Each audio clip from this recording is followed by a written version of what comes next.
What is up, everybody, and welcome to the very first poker blog here. We're going to be jumping on stake.us here. We're going to be playing some 1 cent, 2 cent poker. I'm super excited to show you guys how I play and how you guys can play too to win some money. So when you get to stake, this is where you can collect your free daily dollar. You go to wallet, and then you go to daily bonus, and I've already collected mine for the day, so we'll close that out. That's every 24 hours. You go to the left here, click on poker.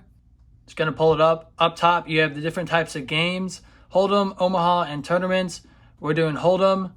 And then this first game here, you can see it has 106 players in it right now. It's 1 cent, 2 cent, max buy-in of $2. Click on that to join a table.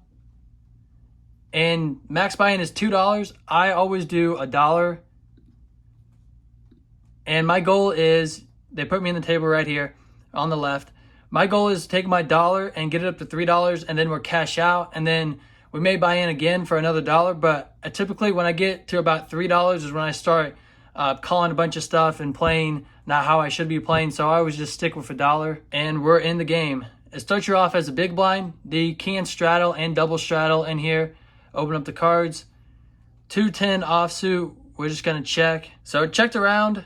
It came out Jack, 4, King, 2 diamonds. We have 10-2 offsuit, nothing crazy.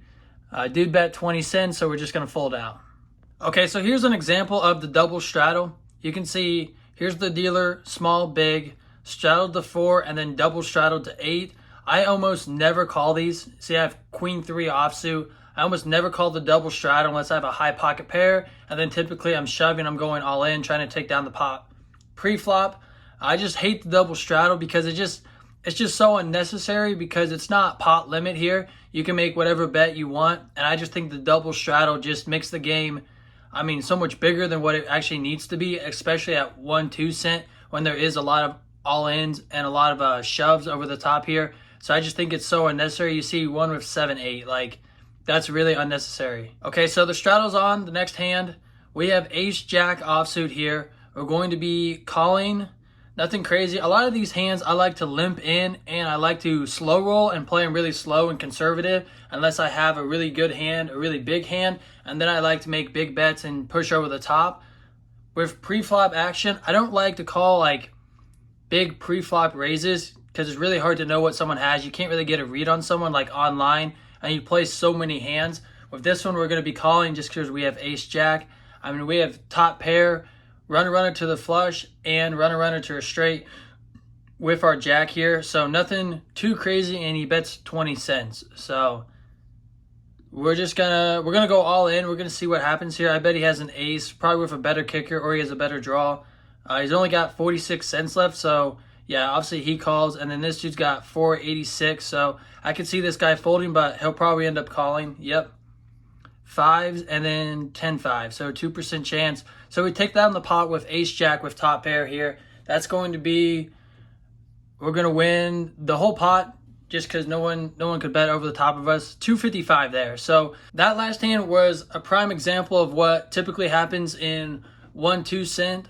A lot of all-ins, a lot of shoves over the top, and a lot of people call. You can play your hands really straight up here. Not saying that you couldn't have 2 pair or an ace with a better kicker there, something that would take me down, but we're only buying for $1. So even if we make that call and we shove over the top and we're not good, we're bad, we lose that hand, we're only out $1 there. We can rebuy back in for $1 and we can continue to play. I like that shove over the top there just because it was a bigger pot pre-flop because there was a raise to 8 cents and the straddle was already on for 4. So even if we take that pot down there and we don't get those 2 callers, we'd be just fine, we'd be profitable. So in this hand, we're the big blind, and a straddle's on for 4 cents, and we have pocket aces here. So I don't want to call and give everyone like a chance to catch, even with the straddle being on and a couple callers. Like, this already a good sized pot for me, and if I take it down with I took that pot down, and that's fine. We're not going to get cooled. We profit 16 cents, which is fine with me, and we don't have to worry about someone hitting like 2 pair or like a 1 card into a straight or anything like that. So with big pocket pair hands, I'm not really going for too much value. I'm trying just to take it down pre-flop with no problems, and then move on to the next hand where I can get more value out of different hands like flushers and straights, and even lower sets when I have a pocket pair with a low set. on the board. That's what I like to take it down. All right, ace king here. The straddle was declined. This is what I'm talking about when I say limp in with big hands and try to slow play them. We're only going to limp here. I mean, a lot of people are not limping with ace king. They're going to raise big. But in 1-2 cent poker, people do not like to fold. We hit our ace, so we have top. There is one card to the flush with the hearts here. And there is a straight draw out here too. So if they have like 7-8, jack queen, something like that, like they're going to have really good equity in this hand, and they're going to be entitled to kind of call our bets here. We are runner to a straight, and we're runner to a flush, so we don't need to. I mean, this dude bet 20 cents here. We're just going to call, and we're going to kind of see what happens with the turn, but there's not a lot to be afraid of other than a flush hitting or a straight hitting. So on the turn, the flush did hit. It is a 2, but the dude checked. So I don't know if he's super strong or if he's trying to feel things out. Maybe he's on a straight draw, not a flush draw. 2 people did come along for that on the 20 cents here. And the river is the 10. And he bets 20 cents again. We're just going to call. I mean, he may easily have a 10 here. We may lose this pot, but queen 9 versus ace king, we're good. Jack 9, he was on a straight draw.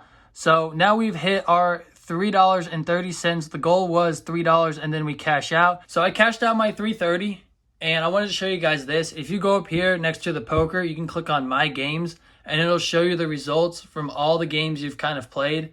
The green is where we've been profitable. The red is where we lost. And it shows you your results within the last 30 days. The last 30 days, I have played 599 hands, almost 600 hands.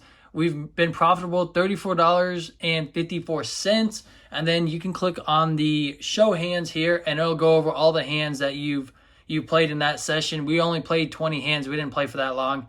Played for under an hour. But the games and the hands go really quick because everything's timed too. So you can see the big hands that we won was the double up in the beginning. 5 or so hands in, we hit that double up for $2.55, and then the second to last hand we hit for $1.23.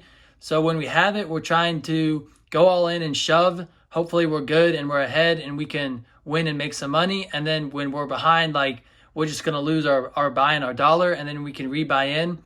So the strategy definitely works of shoving when we hit good and then folding everything else. It's pretty basic strategy. Like I said, we've played 600 hands and we're up $34.54. Okay, so that's going to be it for the very first poker vlog ever. We didn't play too long, about 20 hands or so. We went up $2.30, which was our goal to get to $3. Then we cash out and we leave, and then we can come back later and play some more. So that was very successful. Only 20 hands, 2 big hands where we doubled up in the very beginning, and then one at the end where we won a little over $1 to get us to that 230 mark. Playing smart, folding a lot of hands, and we're making good bets, and we're using other people's aggression to build our pots for us, and then going over the top on the turn in the river when we are ahead to be profitable and to win these games.